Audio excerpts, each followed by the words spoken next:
Children, we are learning the lesson, the sound machine. We stopped there in page number 103.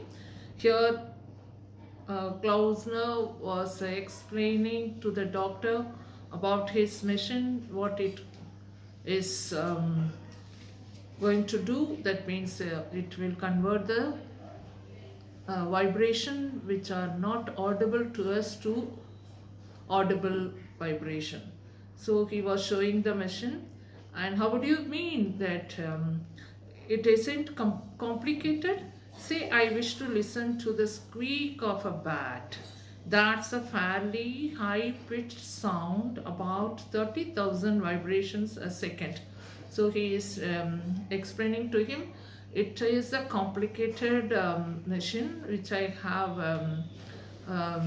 made here, and which will help you to hear the vibration which is above our ability to hear, that is 30,000 vibration a second. We can hear only 20,000 hertz, not more than that. So a bat can produce sound vibration which is about 20,000. So he is saying that 30,000 vibrations a second a bat produces, and that vibration will be converted to an audible vibration by this machine. So the average human ear can't quite hear it. We cannot hear 30,000 vibration a second. Now, if there were a bat flying around this room and I tuned it to 30,000 on my machine, I would hear the squeaking of that bat very clearly. So here he explains that how this machine is going to work. And if he tunes the machine to 30,000 vibration, and if a bat flies there, immediately the vibration will be absorbed by this machine and will be converted to the vibration which is audible to us. I would even hear the correct note. Not only it will convert the vibration, and also it will give you the pitch in what note it is. Is it in F sharp or B flat? He is giving the music note or whatever it might be, but merely at a much lower pitch. And don't you understand? He is telling that all the conversion can be done by this machine. If it is a lower pitch, it will be to the higher pitch, and if it is higher pitch, it will be to the pitch which we can hear it. The doctor looked at the long back coffin box. And you're going to try it tonight? Yes. So the doctor showed the coffin box. Here it is compared to the coffin box, a box in which the dead body will be kept. So showing that box looked like a child coffin box, and he said that, are you going to do the trial tonight? And Clownser said that yes. Well, I wish you luck. So doctor wished him his best of luck. He glanced at his watch. So he looked at his watch and he said that, my goodness, he said, I must fly. It is time. Goodbye and thank you for telling me. I must call again sometime and find out what happened. The doctor went out and closed the door behind him. So doctor was in a hurry. He said that I'm leaving and I'll talk to you later, and I will come to know what about this mission. For a while longer, Klausner started his work, fused about with the wires in the black box. Then he straightened up and in a soft, excited whisper said, so he was working in the box, and then he whispered in a low voice. He said, now we will try again. He is talking to himself as a madman. We'll take it out to the garden this time. So he wants to do the trial in the outside, not in the room. So he wants to take it to the garden. There the creature's sound will be recorded, and we will take it out into the garden this time, and then perhaps the reception will be better. So he was imagining that later what all the good thing we can do. Lift it up now. So he is talking to himself alone, but he is talking to himself as if he is mad. and he is telling, lift it up now carefully. Oh my god, it is heavy. So he tried to lift up the box, and it was so heavy because he fixed many things inside. He carried the box to the door, found that he couldn't open the door without putting it down, carried it back, put it on the bench, opened the door, and then carried it with some difficulty into the garden. So what he did, he put the box with the help of the rope on the shoulder, and he tried to come out through the door. So when he came near the door, without keeping that box down, he cannot open the door. So he went back and kept it on the bench, the working bench, and then he came back out, and then he came near the door and he opened the door, and then he came out. Like that, he was coming to the garden. He placed the box carefully on a small wooden table that stood on the lawn. With much difficulty, he carried the box outside that shed, and on the lawn he saw one small wooden bench, so he kept it on that wooden bench. He returned to the shed and fetched a pair of earphones. So after keeping that box on the wooden bench in the garden, he went back again to the shed to carry earphones. He plugged the wire connections from the earphones into the machine and put the earphones over his ears. So he connected the earphone with the machine also, so that he can hear the sound. He plugged the wire connections from the earphones into the machine and put the earphones over his ears. Then he put it in his ears. The movements of his hands were quick and precise. So the way he moved was abnormal way. Very quick and very precise manner he was. Like that he was behaving. He was excited. His excitement was revealed in his action, and breathed loudly and quickly through his, and Lord, he is taking the breath with much sound. He kept on talking to himself. Already I said, like a madman, he was keep talking to himself with little words of comfort and encouragement, and he is comforting himself also, as though he were afraid that the machine might not work, and afraid also of what might happen if it did. So both the way he is afraid of. One side he said he is afraid whether the machine will work or not. Other side he is afraid if the machine works, if it catches the sound, what will happen then. So both the sides, because of that afraid in his fright, he is frightened about both the side. So whether it works, or if it works, what will be the result of it. So he is full of fear, and also he is not in normal movement. He stood there in the garden beside the wooden table, so pale. So here is the description. After keeping everything, he was standing beside the wooden table. How he looked. He was so pale. He became pale because of the tension and the fear. Small and thin, that he looked like an ancient, consumptive, bespectacled child, as if a child who is affected by tuberculosis, TB child, with wearing spectacles. So he was looking like a weak and pale a child who is affected by TB. The sun had gone down.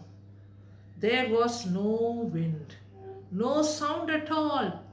So as it is the evening sunset, no sound, no noise, no wind. From where he stood, he could see over a low fence into the next garden. So he was waiting for the sound. And when he was looking all around, he could see just opposite to him a low fence, a garden which is with a low fence. So easily he can watch over there. And here there was a woman walking down the garden with a flower basket on her arm. So he saw a lady is coming to the garden from her house. He watched her for a while without thinking about her at all. He is just watching her but not thinking about the lady. He wants to catch only the sound. Then he turned to the box on the table and pressed a switch on its front. So while she was coming to the garden, he went and opened the switch of the box. He put his left hand on the volume control and his right hand on the knob that moved a needle across a large central dial. So he is setting the vibrations now with the help of both the hands, like the wavelength dial of a radio. So he is checking the wavelength, how you tune the radio, like that he was tuning it. The dial was marked with many numbers, so the dial he kept in that box was having many numbers. So it was a series of bands starting at 15,000 and going on up to 1 million. So the dial was from 15,000 to 1 million. So he was just checking the dial, and now he was bending forward over the machine. His head was cocked to one side in a tense listening attitude. He was tilted to one side just because he was listening one side. His right hand was beginning to turn the knob. One side he is turning the knob, other side he was listening. Like that his position was. The needle was traveling slowly across the dial. Slowly he was tuning the knob. So slowly he could hardly see it move. And in the earphones he could hear a faint spasmodic crackling. So he could hear the sound of that, no, crackling of the faint and like a little faint sound. He could hear it. Behind this crackling sound he could hear a distant humming tone, which was the noise of the machine itself. So he was just tuning the machine. But that was all. He tuned the machine now. As he listened, he became conscious of a curious sensation, a feeling that his ears were stretching out away from his head, that each ear was connected to his head by a thin, stiff wire. So he was connecting this what he has had, the wire which is connected to was connected with many wires like a tentacles, and that the wires were lengthening, that the ears were going up and toward a secret and forbidden territory, a dangerous ultrasonic region where ears had never been before and had no right to be. So the sound waves are taken to the ear, that auditory nerve, and which is ultrasonic sound and everything. When he was tuning, he is settling all these things. The little needle crept slowly across the dial, and suddenly he heard a shriek. So when he was that needle was moving and many sound is entering into his eardrum, and it is troubling him, and all of a sudden one sound, a shriek sound, a frightful piercing shriek, a sharp crying sound, and he jumped and dropped his hands, catching hold of the edge of the table. And he, when the sound reached his ear, he was shook and he dropped the hands, and he was catching hold of the box to support himself. He stared around him as if expecting to see the person who had shrieked. So he was looking around, not only me, someone has heard it. What? There was no one in sight except the woman in the garden next door, and it was certainly not she. So he wanted to know that who has created this sharp cry. So he was looking all around. Is there anyone who made that sound? And he looked around, and he could find only the lady who is standing in the garden. She was bending down, cutting yellow roses and putting them in her basket. So what she was doing? She was plucking the roses from the bush, and she was cutting an yellow rose, bending down and cutting a yellow rose. Again it came a throatless, inhuman shriek, sharp and short, very clear and cold. and the sound which he heard before, the same sound while she was cutting the yellow rose, also he could hear it. The note itself possessed a minor metallic quality that he had never heard before, so as if the metal sound. Klausner looked around him, searching instinctively. So he was in an irrational manner, like a madman. He was looking for that sound, for the source of the noise. The woman next door was the only living thing in the sight.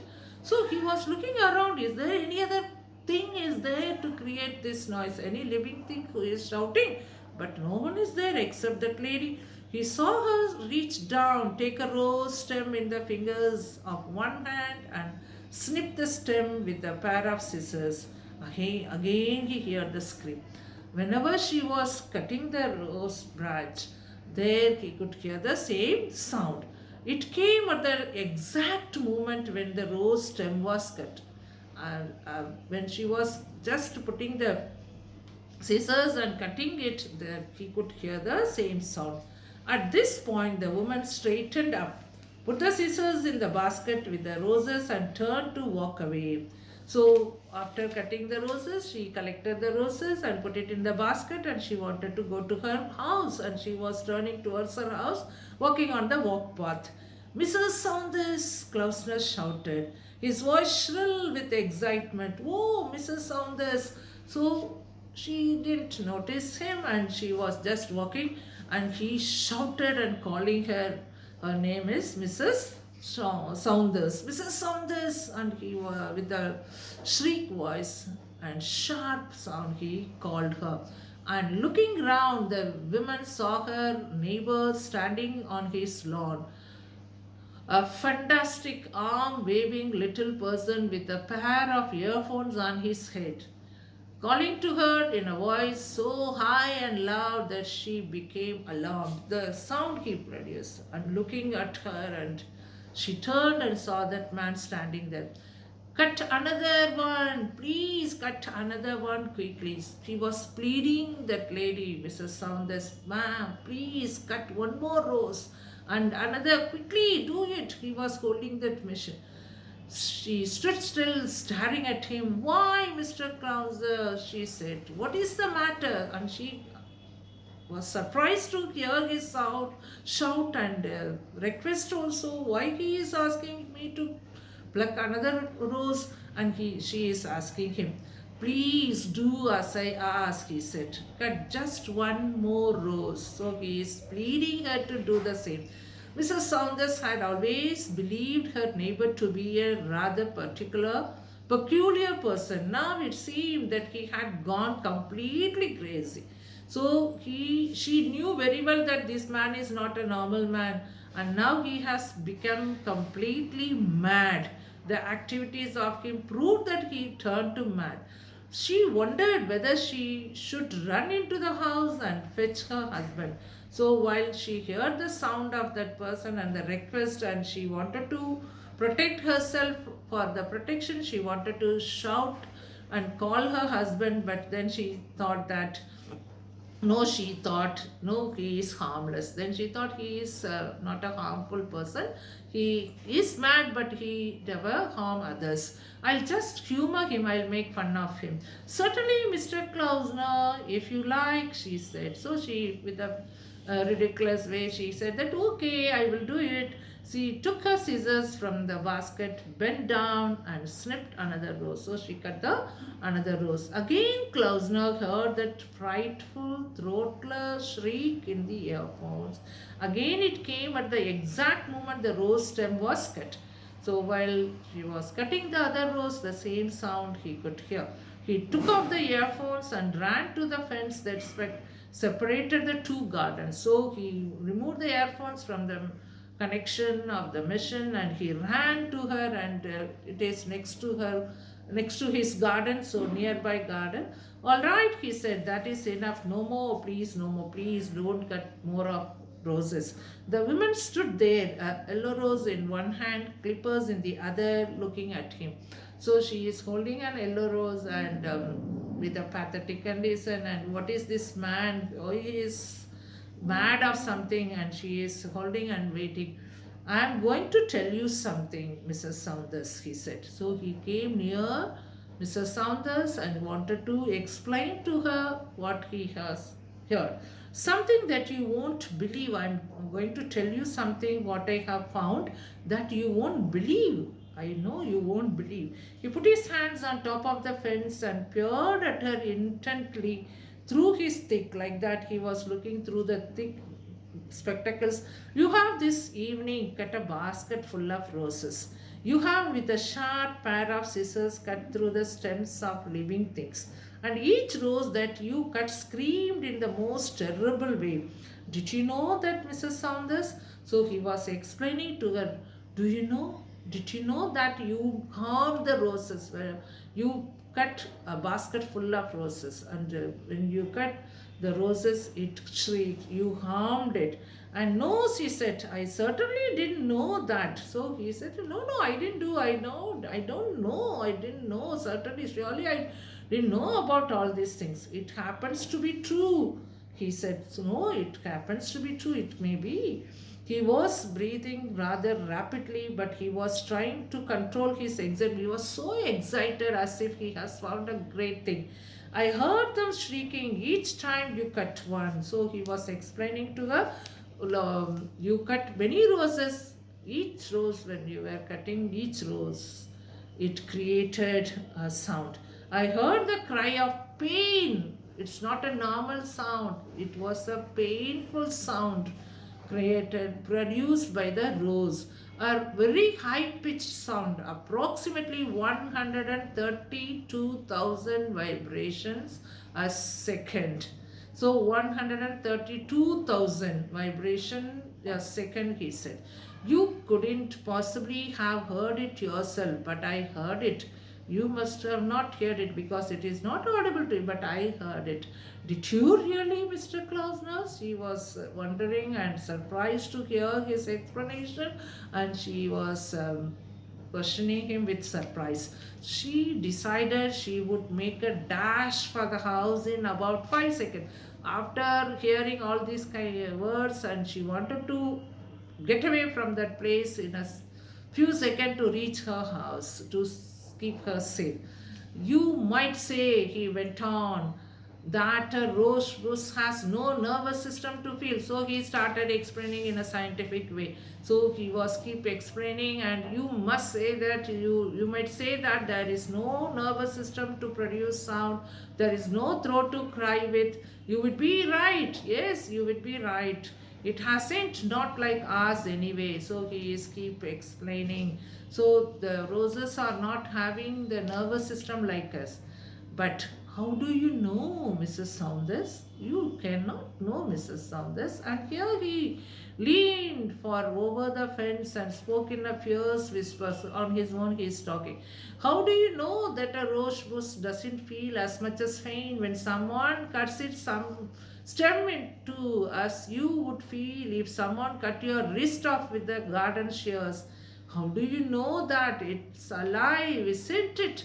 So he was keep telling and talking to himself. When your wrist is cut with the garden scissors into two, how you will feel that Lord's the same manner that it is alive, the rose is alive, it has life.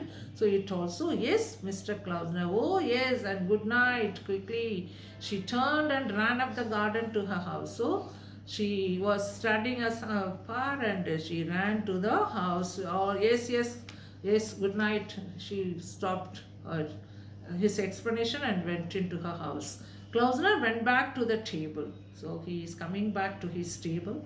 He put on the earphones and stood for a while listening.